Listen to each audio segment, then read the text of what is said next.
It's 6:30. I'd like to call the July 11th, 2017 meeting of Milledgeville City Council to order. I'll start by asking the clerk to call the roll, please. Ms. Reynolds? Here. Mr. Chambers? Here. Dr. Lee? Here. Ms. Shinholster? Here. Mr. Mullins? Here. Ms. Walden? Here. We have a quorum.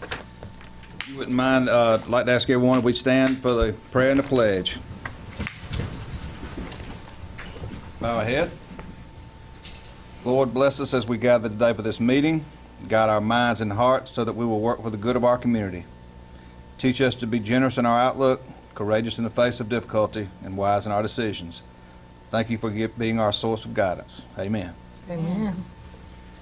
I pledge allegiance To the flag of the United States of America and to the republic for which it stands, one nation, under God, indivisible, with liberty and justice for all.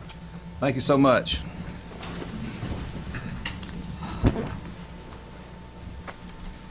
You've all received copies of the minutes of the June 13th, 2017 regular council meeting. Are there any corrections? Amber alert. Right. Thunderstorm?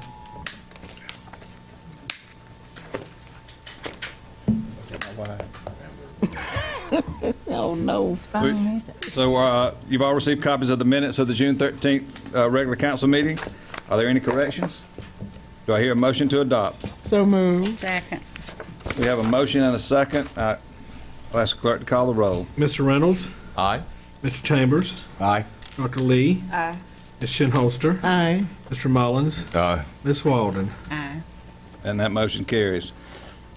Starting off under old business tonight, the first item is a public hearing on the, to consider. I'll lay out the ground rules for the hearings and for the consideration of the council. Procedure for these hearings will be as follows.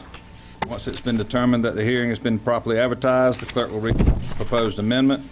We will then hear the advisory decision of the Planning and Zoning Commission. Council will first hear from the applicant and any person who would like to speak in favor of the amendment. Council will then hear from any person who would like to speak in opposition to the amendment. We will then give the applicant an opportunity for rebuttal. Rebuttal must be limited to points or issues raised by opposition. The purpose of these public hearings is to gather public comment on the proposed amendment. The mayor and council encourages all in attendance to offer comments and ask questions. However, a successful public hearing requires that some simple ground rules be followed. These ground rules will ensure that all in attendance are treated in a respectful and courteous manner, and that all who desire to speak will have the opportunity to be heard. No one may speak from the floor unless recognized by the mayor for that purpose. Upon recognition, the person must identify him or herself by clearly stating his or her full name and address.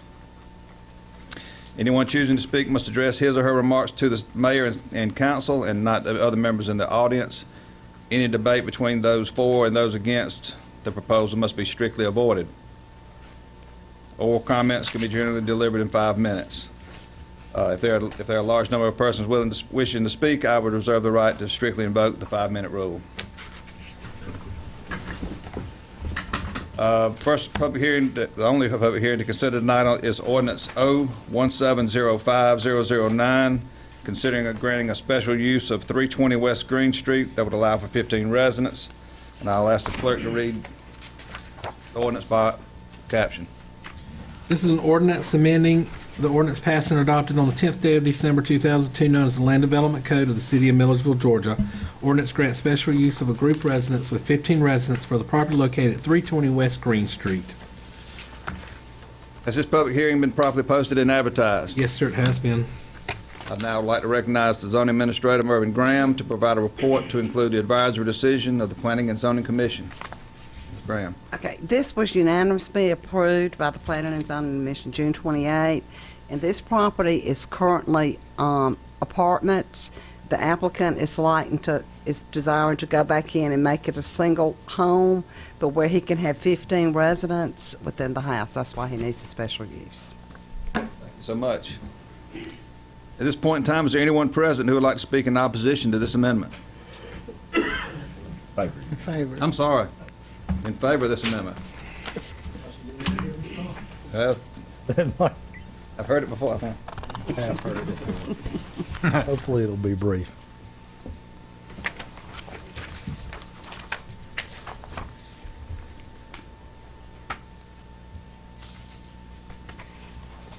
If I could get you Yeah. to put the slide. You get this slide. I'm sorry.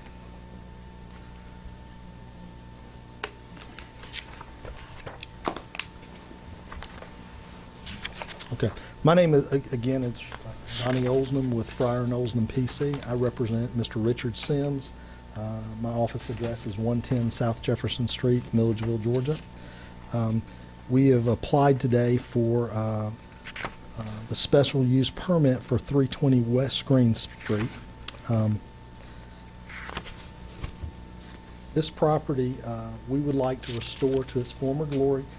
It is chopped into currently 6 apartments and has been so for years in its grandfathered use right now.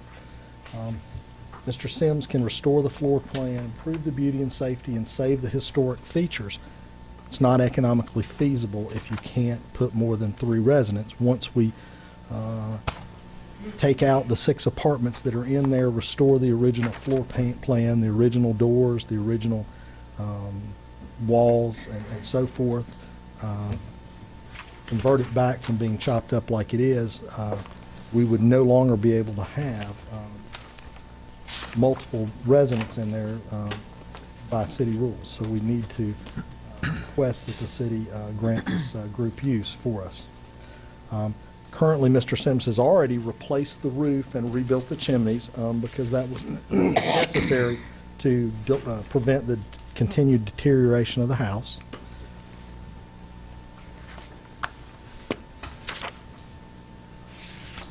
The current use of the house has no occupancy limit. There are 6 apartments right now.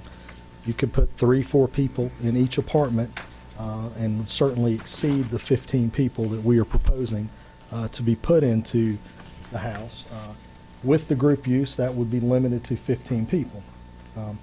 Currently, with the grandfathered use that the city, that the property has, there is no parking regulation requirement. With the group use, there would be designated parking that we would have to provide, and again, that would be regulated by the city. Currently, very little oversight of this apartment complex as it is now. With the group use permit, annual inspections for compliance, fire safety, etc. would be allowed.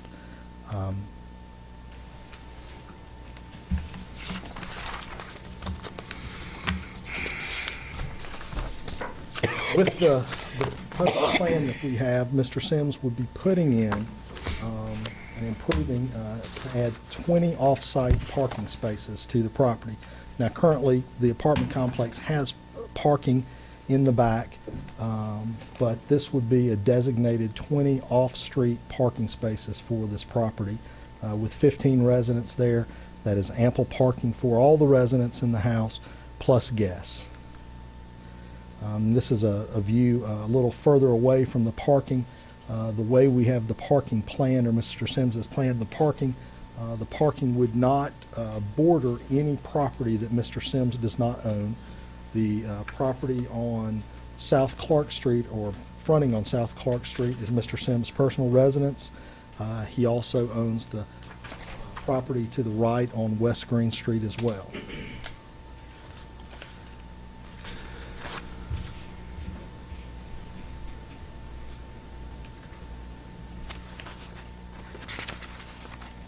Because Mr. Sims owns 310, 320, and 330 West Green Street, he can develop a uniform landscaping plan and has incentives to keep the peace and beauty. And one thing I did not mention, but you can see in the picture, the current residents are parking in the front of the house on the street side. With the proposed parking plan that Mr. Sims has, it will remove those cars from the front of the house and put them in the parking in the rear. This is incentive to keep the peace and the beauty of the street. The standards for special use approval that are consistent with this proposed group use are, it is consistent with the zoning district. Mr. Sims is proposing to convert this back to a single residence as opposed to 6 apartments, which would be consistent with the zoning district of single-family residence. There's adequate access from the street. Currently, the house has the access. The access from the street would not change. Adequate public facilities. Currently, there are 6 apartments there. Mr. Sims isn't going to change this. there could be more residents there than 15 at any given time with the 6 apartments, but this certainly has adequate public facilities. Parking located to minimize impact is located. The parking in the back has a buffer of Sims property all around, so it's not going to be adjacent to any other landowners. And appropriate hours of use, I mean, it's consistent. What he's asking with the group use is consistent with what it's currently being used for as an apartment complex. And the last one is appropriate building characteristics. What Mr. Sims is proposing to do is going to beautify the neighborhood, or help restore this old house to the glory that it had when it was built. Improve the street from the perspective that the cars will no longer be parked in the front, that the house will be well maintained and upkept. But it only works from an economic standpoint to either leave it chopped up the way it is or to have group use. And that would be our request. So I was just going to ask a question about the property behind the area designated for parking. Is that Mr. Sims' property as well? That is actually, this house, the lot extends back beyond that. So it is Mr. Yeah. Sims' property. So the parking is completely surrounded by Sims' property.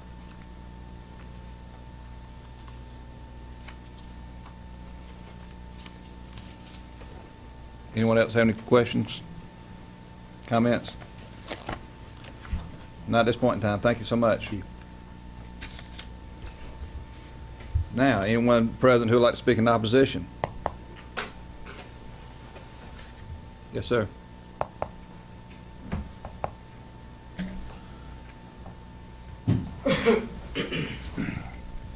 My name is John Alton. I live at 221 South Liberty Street.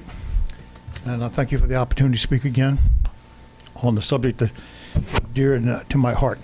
But first, I'd like to thank the city manager for handling a water problem I had on Liberty Street about 3 weeks ago so readily. So thank you for that. This is not a clear-cut case, but it's different than the ones that you've dealt with in the past. I was under the impression that houses that sold revert back to their original status, a single-family house. The grandfathering went away. I've been told that that's not necessarily true, correct? Correct. So rezoning this and taking charge of how many people move in becomes a moot point. The property has been, for the 25 years I've been here, a noise problem, a trash problem with some of the residents, and the house has deteriorated badly over those years. I'm afraid it's still going to be a problem because I don't see how you're going to turn it into a single-family house and put 15 people in it. That's the key issue. If it were 8 or 10, which it was before, it probably would be more manageable for the neighbors. At this point, 15. Once you've already added 15 on Washington Street, and you're probably going to get an application for a property at 310 West Green Street, it will just exacerbate the problem that started long ago and needs to stop somewhere. I'm not saying it's this property. I'm asking that you take into consideration what has happened to the historic district and what you're allowing to continue to happen. First off, there are neighbors that abut this property. 231 South Liberty Street abuts this property on the side. So there is some consideration. Parking has seldom been a problem because they just park anywhere. It is less of a problem now because he's clear-cut the entire backyard of all vegetation to put in parking ahead of time. So I don't see that as a problem. I do see a continuing problem with the noise and with the trash when you put 15 people in one house. Those are the considerations I want you to take into effect when you consider this property and when you consider the next 2, 3, or 4 that come before you in the area that you said no special use, no fraternities and sororities. They are going to come, and sooner or later, you're going to have to back it up. I would ask also, when you publish notice, for example, Exhibit A, that goes along with this ordinance.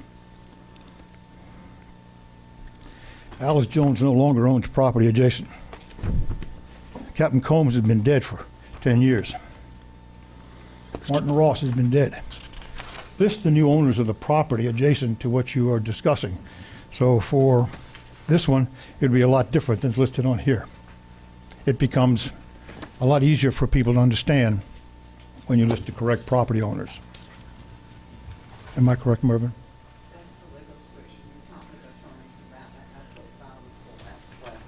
Yeah, that's what's a part of the deed, and that's what we're required to utilize. Now, obviously, when our office, when Mervyn's office notifies the adjacent and adjoining landowners, it goes to the current addressee. But this is the legal description. This is what becomes a part, actually, of this ordinance. And it's much easier for real estate lawyers, whoever's searching titles and so forth, to be able to rely on the same description that's going to find itself in the deed. F.M. Combs has been dead for 10 years. Well- Probably changing the tax assessor's record in the county indicate there's a new owner. There, if you look at legal descriptions throughout the historic district, you will find some that go much further back in that, in referencing who the adjoining property owners are and so forth. Really? It is confusing. Colonel Alton, may I Yes, say ma'am. something? But Jimmy, I guess what's confusing to me is, says the aforesaid property is further described as all of parcel 5 conveyed to Charles M. Burrell and Melville Burrell by warranty deed. Shouldn't that have the current owner on it, that part of the legal description? Well, I haven't seen the actual deed. There may be an additional prior deed this is a prior deed reference. And then obviously, now that Mr. Sims has purchased the property, he's not going to be listed as a prior deed reference, because he actually owns the property now. He's the grantor. He's the grantee. Obviously, the Burrells, I assume, are the grantors. That would be of record in the deed book, because that would be the formation of the deed itself. But the legal description, I suspect, in Mr. Sims' deed looks just like this. Right. Well, has he, I mean, they don't, how long has he owned, how long have you owned it, Mr. Sims?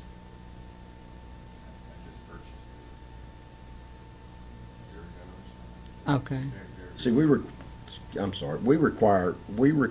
that they submit to us the actual legal description that's being utilized in the deed. This would be the legal description that would be utilized in the deed that Mr. Sims got from the Burrells. Okay. And the purpose of it is to simply show how the Burrells came to own the property.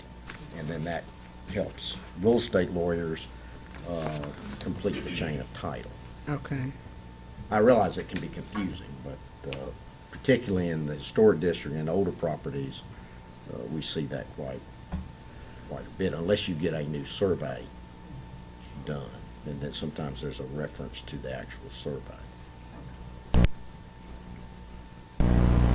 Sorry for that. I didn't understand how that was done. No, that's, Two of these properties have changed hands twice. And I know it's over a 10-year period that they have had new owners. So I didn't understand that.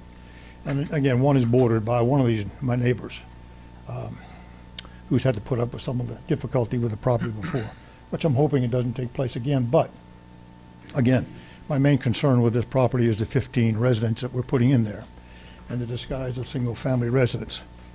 I would also ask that I take a minute, maybe time to address an upcoming problem that I think the city council has avoided and needs to take into consideration very quickly. One of your previous discussions, a very short time ago, dealt with housing for young professionals. You don't have any for young professionals, and you're not going to have any if we continue on the path we're on now. Again, you did identify an area where young professionals could buy a house and bring their families, and now you're doing away with that. We collectively are making it too easy for properties to turn in to a student housing district, and I don't have anything against students. I've had 2 of them in my life. So students are, for the most part, good citizens. Some are not, and unfortunately, my dealings have been with some that are not necessarily good citizens. You want young professionals to come in and have a place to live, particularly when you're enticing new business into the city of Milledgeville.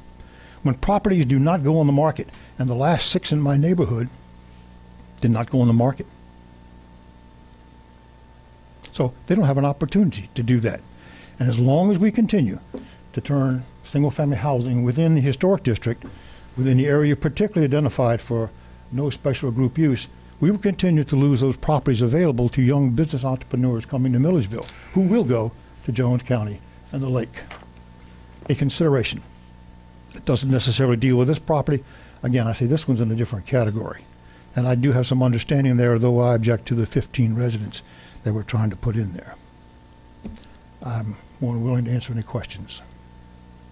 In your opinion, does anything about this special use request dictate that it needs to be student housing? I mean, if 15 young professionals wanted to create a boarding house, would that be acceptable use? 15 entrepreneurs, sure. Yeah, it's 15 people who are professional and not party goers and noisemakers, and it's a different story. This is not. And be realistic, folks. This is not going to be young entrepreneur housing. This is going to be student housing, which we have allowed to take over the area you said no special use, over parts of the city where we are losing very quickly the identification of capitals, columns, and culture, of historic district, of the trolley, of the people in the history of Milledgeville. So remember, this is not the one necessarily that you're going to fight, but you need to fight on some of them. Anything else, sir? No, sir. Thank you. Thank you.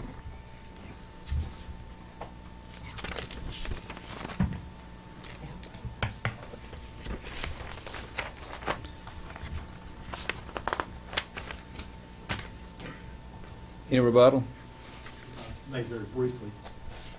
Council, I submit to the council that this is exactly the preservation of columns and culture. The houses are deteriorating. Mr. Sims on this particular house had to rebuild 3 chimneys that were falling brick by brick from the house. 1/2 of one chimney was remaining, and he had to mirror that chimney that still remained so that he could get the original chimney look on that chimney and 2 other chimneys that had fallen. The bricks were there on site. They were falling off the roof.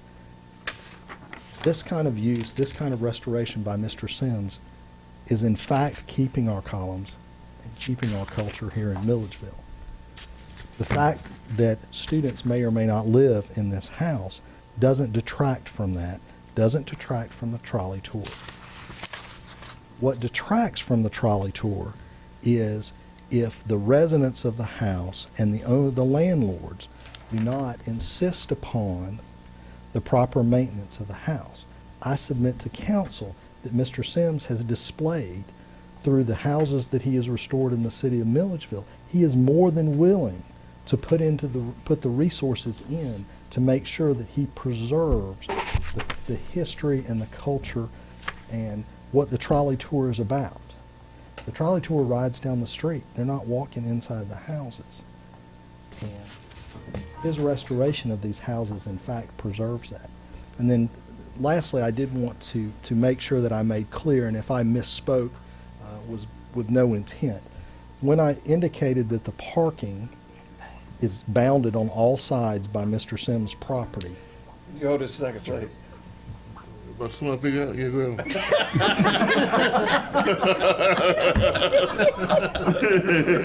I know you're doing all you can do.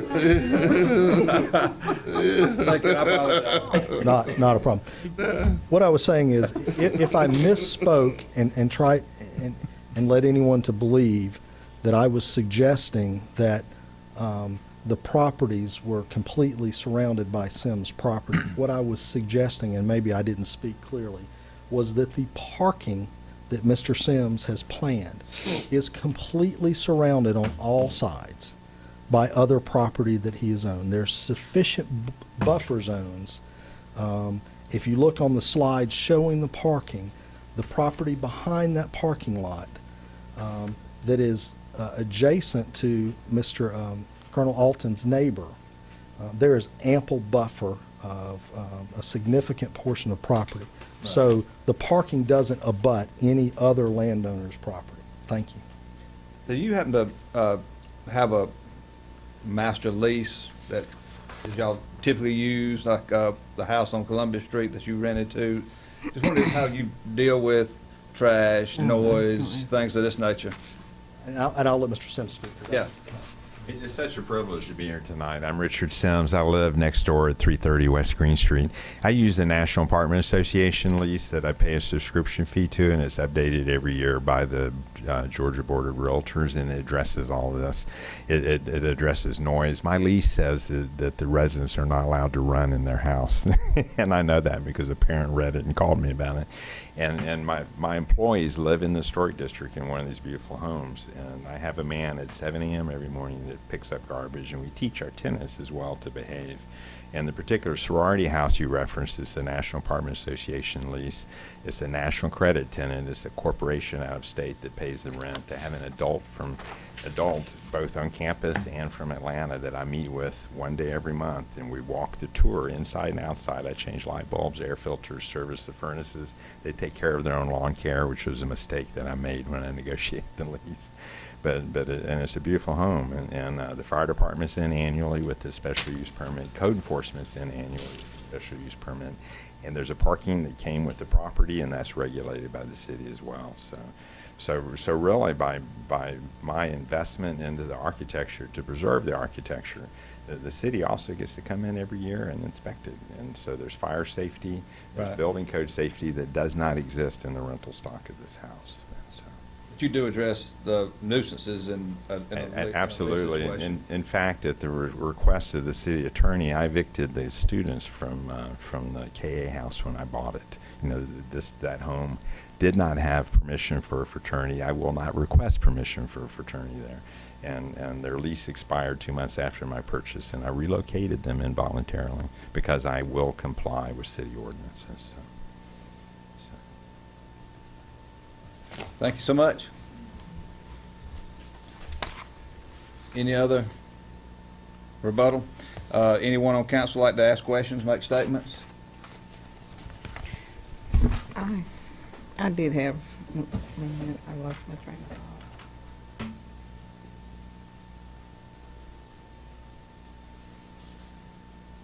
Oh, I know one of the things that I was gonna ask you, you said with group use, and you're limiting it to 15 persons, so are you looking at, with the, number of bedrooms you have there, you're looking specifically for a group, or you're just going to lease each one of your bedrooms?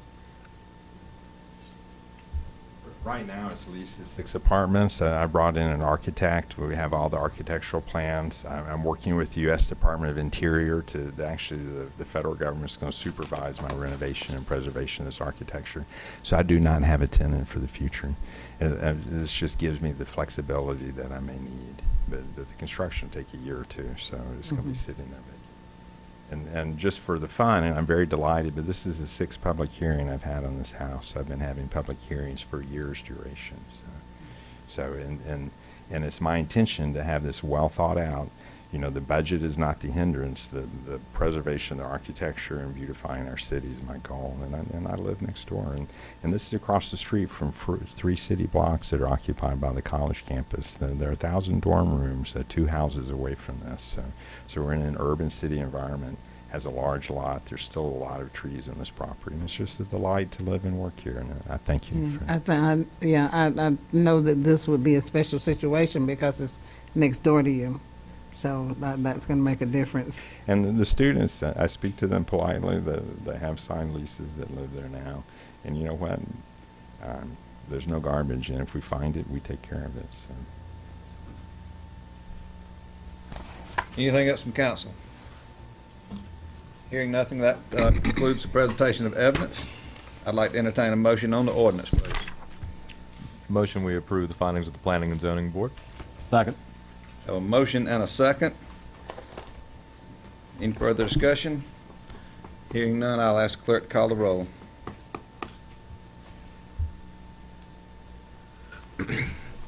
Mr. Reynolds? Aye. Mr. Chambers? Aye. Dr. Lee? No. Ms. Shinholster? Aye, I'm gonna say aye on this one. This is a special one. Mr. Mullins? Aye. Ms. Walden? No. Motion carries. Moving on to new business, I'll ask the clerk to read Resolution R 1705019 by caption.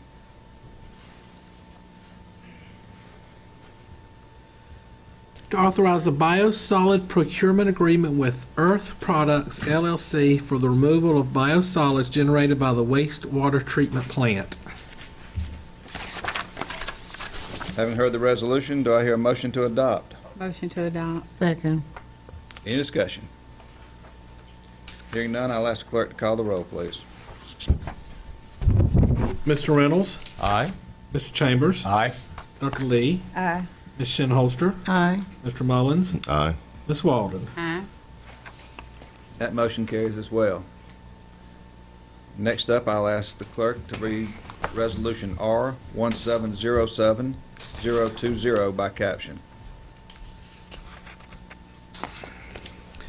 To authorize tax abatements for Phosphorus Cybersecurity Incorporated to locate at 127 West Hancock Street for professional space.